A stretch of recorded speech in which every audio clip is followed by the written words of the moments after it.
વિદ્યાર્થી મિત્રો, ટીવાય BCom semester 5 વિષય છે આપણો સંચાલકીય હિસાબી પદ્ધતિ અને એમાં ચેપ્ટર નંબર 3 ગુણોત્તર વિશ્લેષણ. આજે એમાં આપણે 29 નંબરનો દાખલો અને એક મહત્ત્વનો દાખલો છે અર્પિત લિમિટેડ, એનો અભ્યાસ કરશું. મિત્રો, 157 પેજ ઉપર તમને અર્પિત લિમિટેડની બધી માહિતી આપી છે. એનું પાકું સર્વે 2 વર્ષના પાકા સર્વે આપ્યા છે. નીચે થોડીક વધારાની માહિતી છે અને આપણે ગુણોત્તર આપ્યા છે. બરાબર. ઉત્તર ગુજરાત યુનિવર્સિટી 2009માં પૂછાયેલો છે. મિત્રો, દરેક ગુણોત્તર આપણે 2 વર્ષના પાકા સર્વે છે, એટલે 2 વર્ષ માટે આપણે શોધવો પડશે. બરાબર. ટેક્સ્ટ બુક તમારી સાથે રાખજો એટલે તમે વધારે સારી રીતે આને સમજી શકો મિત્રો. બરાબર. તો મિત્રો, સૌ પ્રથમ પહેલાં આપણને અહીંયા ચોખ્ખા નફાનો ગુણોત્તર પૂછ્યો છે. તો ચોખ્ખા નફાનો ગુણોત્તર એનું પહેલાં સૂત્ર લખી લઈએ.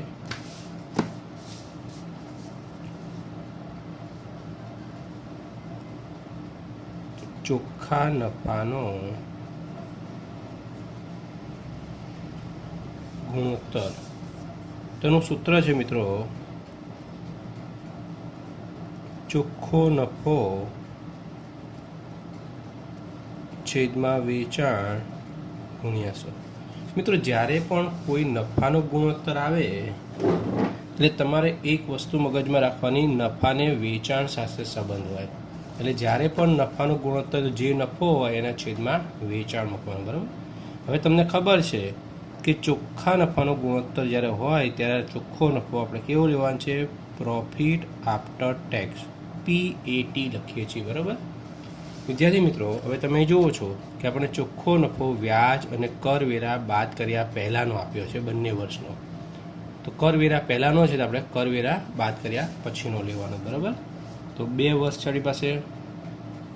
વર્ષ 2007 અને બીજું વર્ષ છે આપણી પાસે 2008. બરાબર. ચોખ્ખો નફો જે તમને વધારાની માહિતીમાં આપ્યો, ટેક્સ્ટ બુક તમારી સાથે રાખજો એટલે વધારે સમજ પડશે મિત્રો.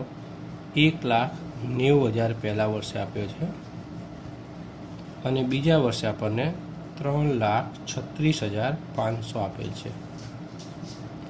આ ચોખ્ખો નફો કેવો છે? વ્યાજ અને કરવેરા બાદ કર્યા પહેલાંનો આપણે બાદ કર્યા પછીનો લેવાનો છે. એટલે આમાંથી વ્યાજ બાદ થશે. કયું વ્યાજ બાદ થશે મિત્રો? ડિબેન્ચરનું વ્યાજ બાદ થશે. બરાબર, ધ્યાન રાખજો. હવે સમજો, આપણને અહીંયા 10%ના ડિબેન્ચર આપે છે બંને વર્ષે. પહેલા વર્ષે 1 લાખ છે અને 10% 10,000 થશે અને બીજા વર્ષે 1,25,000ના ડિબેન્ચર છે, એના 10% 12,500 થશે. બરાબર. તો પહેલા વર્ષે 10,000 રૂપિયાનું વ્યાજ અને બીજા વર્ષના ડિબેન્ચર 1,25,000 છે, એના 10% 12,500 એ આપણામાંથી બાદ કરશું મિત્રો. આની બાદ બાકી આવશે આપણી પાસે 1,80,000. 500 અહીં જતા રહેશે મિત્રો. 6માંથી 2 જાય તો 4, 3માંથી 1 જાય તો 2 અને 3ના 3. આ વ્યાજ બાદ કર્યા પછીનો નફો આવ્યો. હવે આપણે એમાંથી કરવેરા બાદ કરવાના છે. તમને મિત્રો કરવેરા 50% આપે છે નીચે સૂચનામાં. તો 1,80,000ના 50% 90,000 થશે એટલે એની બાદ બાકી આવશે 90,000. 3,24,000 છે, એના 50% આપણે કરશું મિત્રો એટલે આપણને 1,62,000 મળશે. આમાંથી બાદ બાકી કરીએ એટલે એ પણ 1,62,000 જ આવશે મિત્રો. તો આ જે નફો આવ્યો તમારો એ પ્રોફિટ આફ્ટર ટેક્સ, કરવેરા બાદ કર્યા પછીનો. હવે તમે સૂત્રમાં કિંમત મૂકી શકો છો મિત્રો. બરાબર. આપણે બંને વર્ષ માટે શોધવાનું છે. અહીં લખશું 2007 અને આ 2008. બરાબર. આ વર્ષ છે મિત્રો. બરાબર. ચોખ્ખા નફાનો ગુણોત્તર,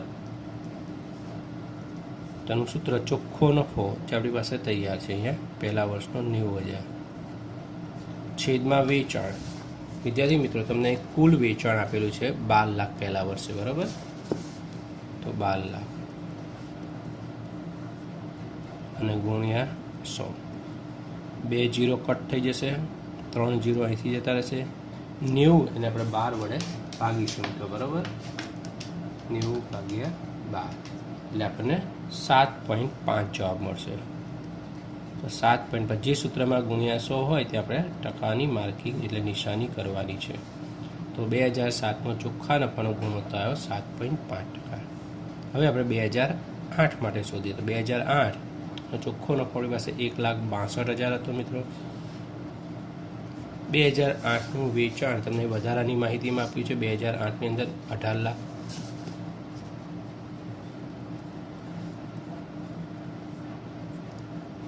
અને ગુણ્યા 100 સૂત્રના મિત્રો, બરાબર.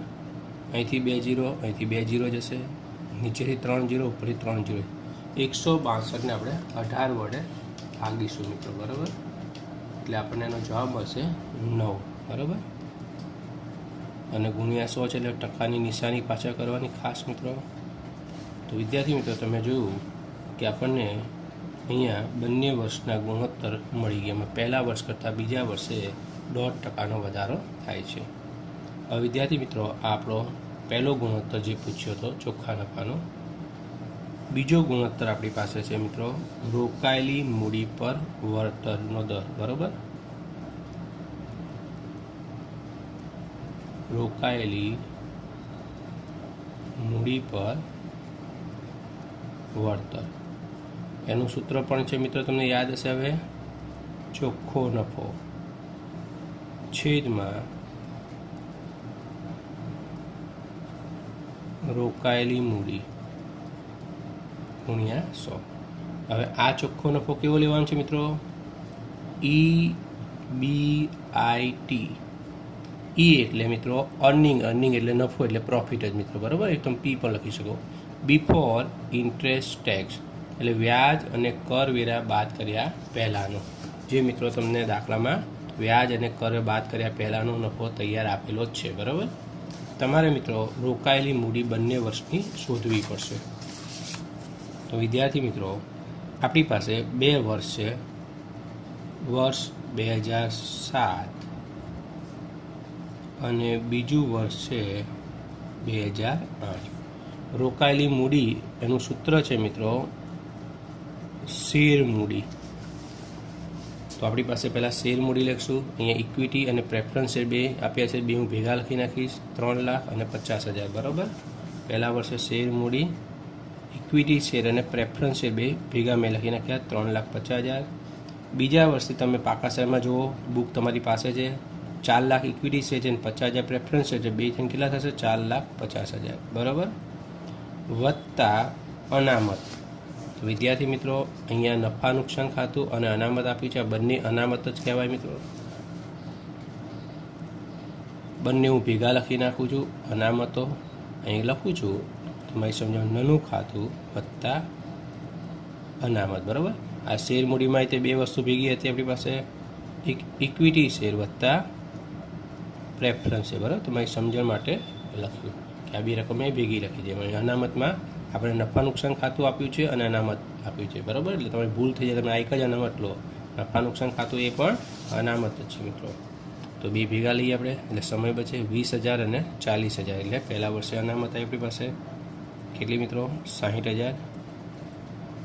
બીજા વર્ષે આપણે નફા નુકસાન ખાતું 25,000 છે અને અનામત 30,000 છે, એટલે એનો સરવાળો 55,000.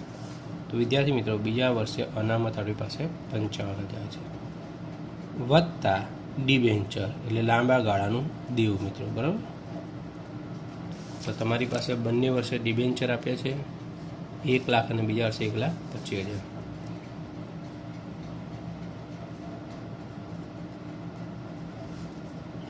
આનો સરવાળો કરીએ મિત્રો. 3 ને 4 ને 5,10,000. અહીંયા 4 ને 5 ને 6,30,000, બરાબર. 4 ને 5 ને 6,25,5,30. આમાંથી અવાસ્તવિક મિલકત બાદ થાય મિત્રો, બરાબર. અવાસ્તવિક મિલકત તમને મિત્રો અહીંયા અવાસ્તવિક મિલકત સાઈડ પ્રાથમિક ખર્ચ આપ્યો છે, બરાબર. એટલે એનું નામ લખું છું. પ્રાથમિક ખર્ચ પહેલા વર્ષે 10,000 છે અને બીજા વર્ષે આપણને 5,000 આપ્યો છે. એટલે આપણી પાસે અહીં બાદ બાકી આવશે 5 લાખ, અહીં બાદ બાકી આવશે 6,25,000. આ જે જવાબ આવ્યો એ આપણી રોકાયેલી મૂડી આવી. બરાબર મિત્રો, પહેલા વર્ષની ને બીજા વર્ષની આ બે જવાબ આપણે મળી ગયા. હવે મિત્રો આપણે રોકાયેલી મૂડી પર વળતરનો દર શોધવાનો છે. રોકાયેલી મૂડી પર વળતરનો દર, તમે મિત્રો આગળ એનું સૂત્ર લખેલું છે. બરાબર, વર્ષ 2007 છે આપણી પાસે અને બીજું છે વર્ષ 2008. બરાબર, ચલો 2007 માટે સૂત્ર શું હતું? ચોખ્ખો નફો કેવો? વ્યાજ અને કરવેરા પહેલાંનું જે તૈયાર છે પાસે 1,90,000. 1,90,000 છેદમાં રોકાયેલી મૂડી. રોકાયેલી મૂડી આપણી પાસે આવી મિત્રો 5 લાખ પહેલા વર્ષે અને ગુણ્યા 100. 2 0 જશે, 3 0 અહીં જશે. 190 ને 5 વડે આપણે ભાગીશું મિત્રો. બરાબર, એટલે આપણને 38% જવાબ મળશે. તો આનો જવાબ આવ્યો 38. સૂત્રમાં ગુણ્યા 100 છે એટલે ટકાની નિશાની કરવાની મિત્રો. હવે બીજા વર્ષે સૂત્ર હતું આપણું ચોખ્ખો નફો વ્યાજ અને કરવેરા પહેલાંનો. તો તમારી પાસે વ્યાજ કરવેરા પહેલાં ચોખ્ખો નફો 3,36,500 છે મિત્રો.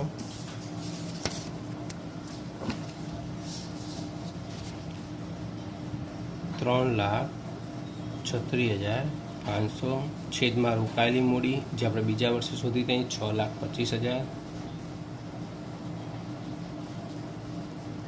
ગુણ્યા 100. 2 0 અહીં જશે, 2 0 અહીં જશે, 1 0 ઉપર નીચે જતા રહેશે. 33,650 ને 625 વડે ભાગીએ. 33,650 ભાગ્યા 625 એટલે 53.84% આપણને જવાબ મળે છે. તો વિદ્યાર્થી મિત્રો તમે જોયું કે બીજા વર્ષે રોકાયેલી મૂડી પર વળતર 53.84% છે. પહેલા વર્ષ કરતાં બીજા વર્ષે ઘણું બધું વધારે છે. એટલે મિત્રો ધંધાની દ્રષ્ટિએ આ એક સારી પરિસ્થિતિ કહી શકીએ આપણે. ત્યાર પછી મિત્રો આપણને ત્રીજો ગુણોત્તર અહીં પૂછ્યો છે, દેવાદાર ગુણોત્તર. અને કૌંસમાં વર્ષના દિવસો આપણે 300 ગણવાના કીધા છે. બરાબર, એટલે કામગીરીના દિવસો જે સૂત્રમાં લખીએ છીએ ત્યાં આપણે 300 લખવા પડશે. બરાબર, તો વિદ્યાર્થી મિત્રો ત્રીજો ગુણોત્તર છે આપણો દેવાદાર ગુણોત્તર. હવે એનું સૂત્ર છે મિત્રો, દેવાદારો વત્તા લેણી મૂડી છેદમાં ઉધાર વેચાણ ગુણ્યા કામગીરીના દિવસો. બરાબર મિત્રો, હવે વિદ્યાર્થી મિત્રો આ ગુણોત્તર મોટે ભાગે તમારે વેચાણ શોધવાનો એક પ્રશ્ન હોય છે. તમે શોધજો. અહીં તમને કુલ વેચાણ આપ્યું છે. હવે સૂચના એવી છે કે જે રોકડ વેચાણ છે એ ઉધાર વેચાણનો 1/5 ભાગ છે. તો મિત્રો તમારે પહેલાં તો અહીં કુલ વેચાણની રકમ આપી છે એટલે તમારે પહેલાં ધારીને પણ કુલ વેચાણ લાવવું પડશે. તો જો સમજો, રોકડ વેચાણ કોનો 1/5 ભાગ છે? ઉધાર વેચાણનો. જેનો ભાગ કીધો એને ધારવું પડે. ઉધાર વેચાણનો ભાગ છે એટલે ઉધાર વેચાણને ધારવાનું. મિત્રો એ ટકા આપ્યા હોત તો આપણે 100 ધારે, પણ અહીં ભાગ આપે 1/5, 1/5, 1/2 આવી રીતે કિંમત આપી હોય, ટકામાં ના આપી હોય તો આપણે 1 ધારવાનું. બરાબર, તો સમજો અહીંયા આપણે એની ગણતરી કરીએ મિત્રો કે ધારો કે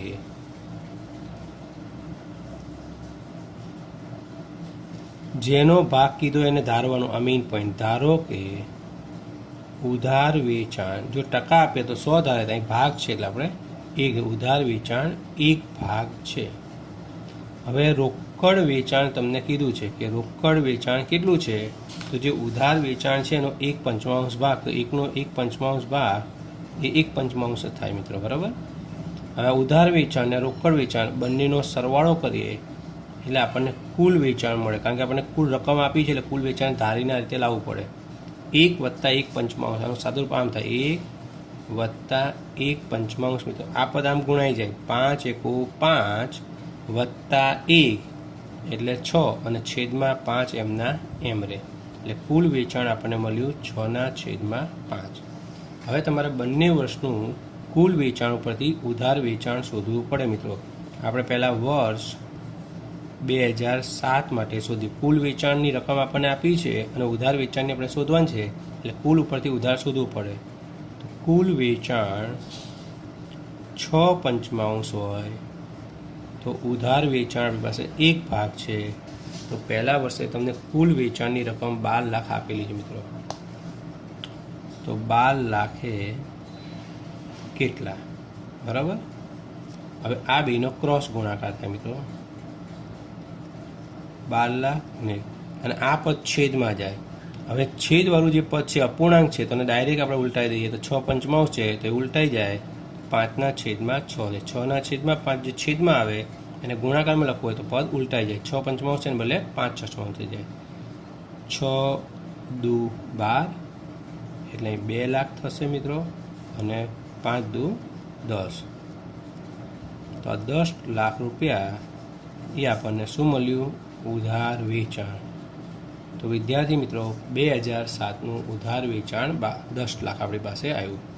હવે આનો 1/5 ભાગ એ રોકડ છે, તો આનો 1/5 ભાગ 2 લાખ થાય. 10 લાખ ને 2 લાખ એટલે 12 લાખ એ કુલ વેચાણ ટેલી થઈ જાય તમારો જવાબ, બરાબર. હવે મિત્રો આપણે 2008 માટે શોધવાનું છે. અહીં લખીએ વર્ષ 2008 માટે, બરાબર. કુલ વેચાણ ઉપરથી આપણે ઉધાર વેચાણ શોધવાનું છે. એટલે ફરી આપણે 83 મૂકવી પડશે મિત્રો, કે કુલ વેચાણ આપણી પાસે કેટલું હતું? અહીંયા આપણે જોવો છો 6 પંચમાંશ અને ઉધાર વેચાણ 1 છે, બરાબર. તો કુલ વેચાણ 6 પંચમાંશ તો ઉધાર વેચાણ 1 આપણે વર્ષ 2008 માટે આ શોધીએ છીએ, બરાબર. હવે અહીં 2008ની અંદર તમે જુઓ છો કે કુલ વેચાણ તમને રકમમાં 18 લાખ આપેલું છે, બરાબર. કુલ વેચાણ 18 લાખ છે. કુલ વેચાણ 18 લાખ હોય તેમાં ઉધાર વેચાણ કેટલું? આ બેનો ક્રોસ ગુણાકાર થશે. આ પદ છેદમાં જાય, પણ અપૂર્ણાંક પદ છેદમાં ના લખવું હોય, ડાયરેક્ટ ગુણાકારમાં લખવું હોય તો પદ ઉલટાઈએ. 6/5 છે, 5/6 થઈ જશે. છેદ ઉડી જશે મિત્રો. 6 તરી 18 ને 5 0 એમના એમ રહેશે, બરાબર. 5 તરી 15. 15 લાખ આપણને ઉધાર વેચાણ બીજા વર્ષનું મળ્યું. તો તમે બંને વર્ષનું ઉધાર વેચાણ શોધી નાખ્યું. હવે બંને વર્ષમાં તમે દેવાદાર ગુણોત્તર શોધી શકો છો, બરાબર. વર્ષ 2007 અને બીજું વર્ષ 2008 માટે, 2 વર્ષ માટે આપણે શોધવાનું છે. તો દેવાદાર ગુણોત્તર સૂત્ર શું હતું? દેવાદાર વત્તા લેણી ઊંડી. તો તમે છે દેવાદાર અને લેણી ઊંડી બે આપી છે. પહેલા વર્ષે 60,000 અને 2500. તો દેવાદારો 60,000, લેણી ઊંડી 2500. છેદમાં ઉધાર વેચાણ પહેલા વર્ષનું. તો પહેલા વર્ષનું ઉધાર વેચાણ આપણે શોધેલું હતું 10 લાખ રૂપિયા, તમે જુઓ છો.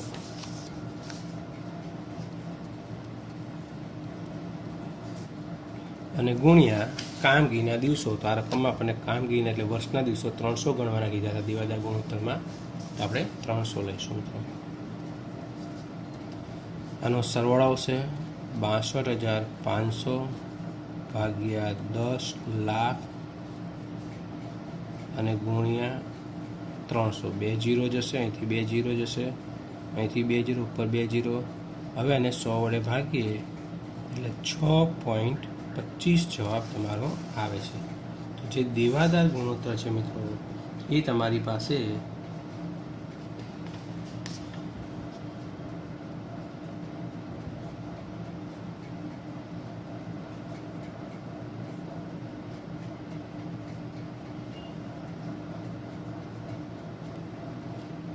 6.25 દિવસ, બરાબર.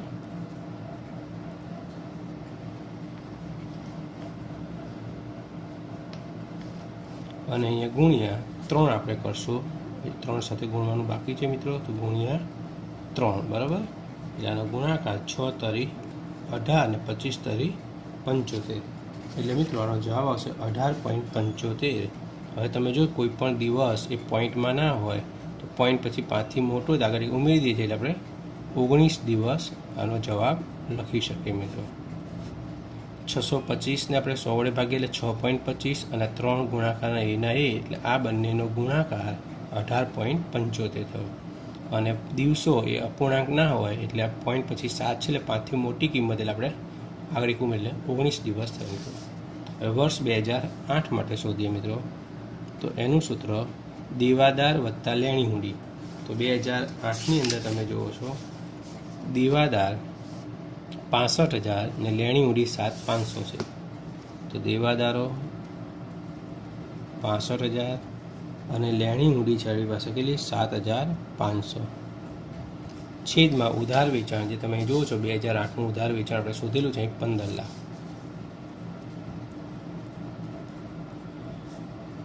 અને કામગીરીના દિવસો આપણને 300 ગણવાના કીધા છે એ બરાબર. આનો સરવાળો કરશું મિત્રો 65 ને 70 ને 72,500 છેદમાં 15 લાખ ગુણ્યા 300. 2 0 અહીં જશે, 2 0 અહીં, 1 ને 2 0 અહીંથી 2 0. 725 ગુણ્યા 3 ભાગ્યા 150 કરીએ મિત્રો. 725 ગુણ્યા 3 ભાગ્યા 150 એટલે 14.5 દિવસ આનો જવાબ આવશે મિત્રો બરાબર. હવે તમે જુઓ છો કે 14.5 આ પણ અપૂર્ણાંક આવ્યું. તો પોઈન્ટ પછી 5 હોય કે 5થી મોટી રકમ હોય તો આગળ ઉમેરી દઈએ છીએ. તો અહીંયા અપૂર્ણાંક છે તો આપણે પૂર્ણાંક કરી નાખીએ. દિવસો કોઈ દિવસ અપૂર્ણાંકમાં ના આવે મિત્રો એટલે પૂર્ણાંક કરવા પડશે. તો 15 દિવસ આ શું બતાવે છે મિત્રો ઉધાર વેચાણની ઉઘરાણીના દિવસો બરાબર. 1 મહિનાથી ઓછા દિવસમાં આપણે ઉઘરાણી મળે છે તો ધંધાની એક સારી પરિસ્થિતિ એમ આપણે કહી શકીએ. હવે વિદ્યાર્થી મિત્રો ત્યાર પછી આપણે આ દાખલાની અંદર ચોથો પોઈન્ટ સ્ટોક ગુણોત્તર શોધવાનો છે. તો એનું સૂત્ર લખી નાખીએ મિત્રો. સ્ટોક ગુણોત્તરનું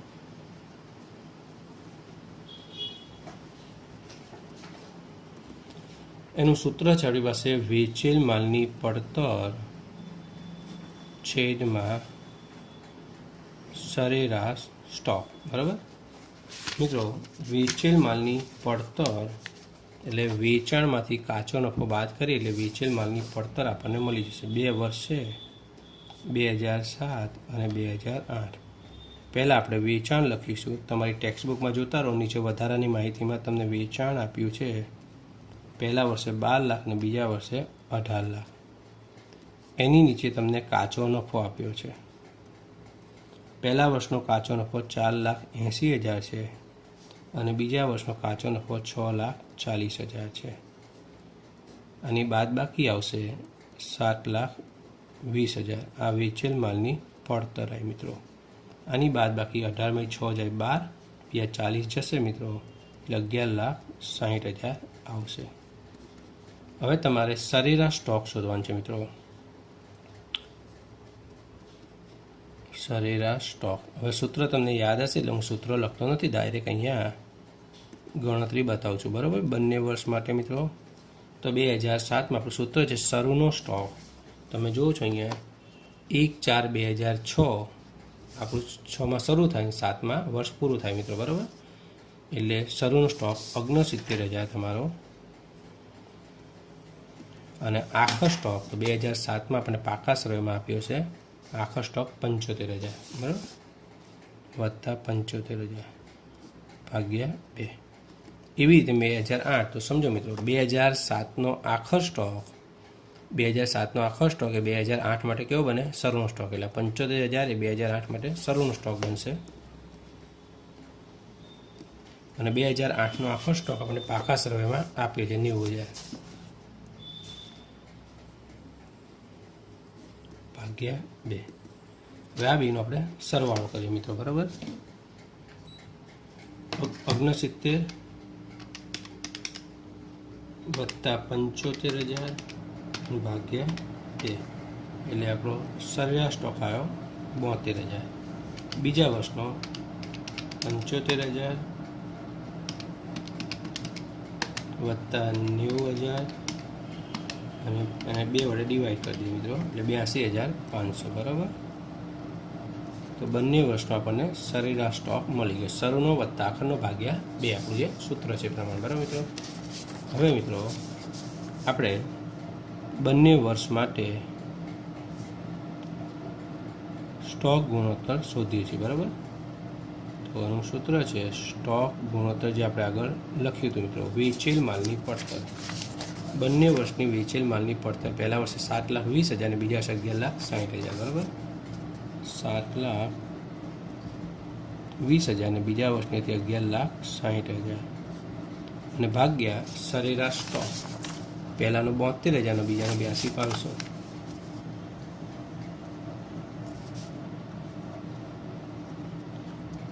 ત્રણ જીરો જતા છે મિત્રો. 720 ને 72 વડે ભાગીએ એટલે એનો જવાબ હશે 10. આની પાછળ શું લખાય? વખત અથવા તો વાર. હવે અહીંયા 11,60,000 છે મિત્રો.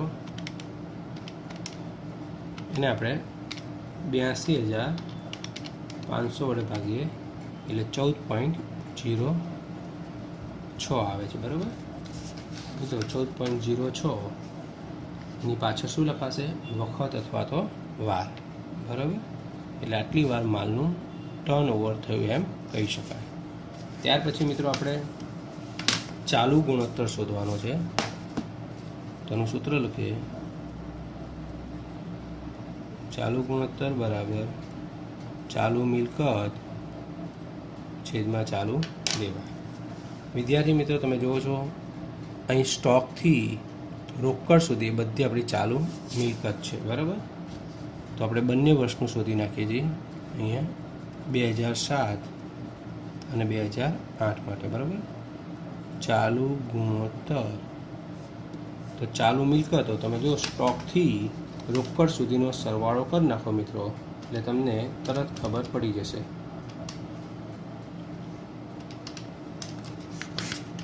$1,50,000 થાય છે મિત્રોનો સરવાળો. બરાબર. અને છેદમાં આપણે ચાલુ દેવા લખવાનું છે. તો મિત્રો કારીગર નફાભાગ ભંડોળથી ચૂકવવાનો બાકી ખર્ચ અહીં સુધીની બધી રકમ છે એ તમારું ચાલુ દેવું થશે. તો એનો સરવાળો તમારી પાસે મિત્રો કેટલો થાય છે? 1,00,000 થાય છે. એ રીતે બીજા વર્ષે ચાલુ મિલકતો તમે જો સ્ટોકથી રોકડ સુધીનો સરવાળો કરો તો 1,70,000 થાય છે. પાકા શ્રમમાં જોવાનું મિત્રો. અને પાકા શ્રમમાં 2008માં ચાલુ દેવા એ તમને કારીગર નફા ભાગથી ચૂકવવાનો બાકી ખર્ચ સુધી એનો સરવાળો કરો મિત્રો તો એ પણ 1,00,000 જ થાય છે. અહીંથી મિત્રો 4 મીંડા જતા હશે એટલે 1.5 જવાની પાછળ શું લખવાનું? જેમ 1. અહીંયા 4 જીરો જતા રહેશે મિત્રો. 17 10 વડે ભાગી એટલે 1.7. આની પાસે શું લખાય? જેમ 1. મિત્રો આ ગુણોત્તર 2:1 હોવો જોઈએ અથવા એથી વધુ હોવો જોઈએ. અહીંયા 2 વર્ષે ઓછો છે એટલે પરિસ્થિતિ એટલી બધી સારી કહી શકાય નહીં. બરાબર. ત્યાર પછી મિત્રો આપણે છેલ્લો એક પોઈન્ટ શોધવાનો છે, 6થા નંબરનો. શેરદીઠ કમાણી. તેનું સૂત્ર લખી લઈએ મિત્રો. આ એક નવો પોઈન્ટ તમારી પાસે આવ્યો. બરાબર. શેરદીઠ કમાણીનું સૂત્ર છે ચોખ્ખો નફો profit after tax minus preference share dividend અને છેદમાં ઇક્વિટી શેરની સંખ્યા. બરાબર. આપણે પહેલાં 2007 માટે શોધીએ. ચલો મિત્રો. ચોખ્ખો નફો પ્રોફિટ આફ્ટર ટેક્સ તમે શરૂઆતમાં શોધેલો છે મિત્રો. પહેલા વર્ષે 90,000 છે, બીજા વર્ષે 1,62,000. તો એ લખીએ 90,000 અને બીજા વર્ષે આપણી પાસે કેટલા છે? 1,62,000 જે આપણે આગળ શોધેલું છે મિત્રો. બરાબર. આ વર્ષ 2008 માટે. એમાંથી પ્રેફરન્સ શેરનું ડિવિડન્ડ બાદ કરવાનું સૂત્ર માટે તમને પાકા શેરમાં પ્રેફરન્સ શેર મૂડી આપી છે મિત્રો. 10%ની છે એટલે 50,000ના 10% 5,000 અને અહીંયા 50,000 છે એને 10% 5,000. બંને વર્ષે પ્રેફરન્સ શેર ડિવિડન્ડ 5,000 રૂપિયા આવશે.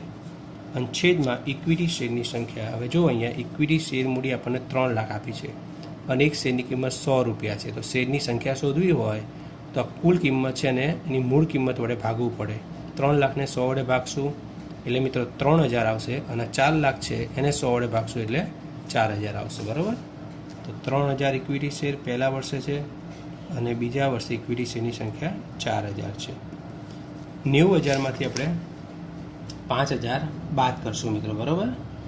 એટલે 85,000 આવશે અને 3,000 વડે ભાગીશું મિત્રો, એટલે આપણને શેર દીઠ કમાણી મળશે 28.33, બરાબર. આની પાછળ લખાય રૂપિયા, આટલા રૂપિયા. અને અહીંયા 1,62,000માંથી 5,000 બાદ કરશું અને એને 4,000 વડે ભાગીશું મિત્રો, એટલે આપણને 39.25 રૂપિયા મળશે મિત્રો. તો આ શેર દીઠ કમાણી તમને બંને વર્ષે મળી ગઈ. Thank you friends.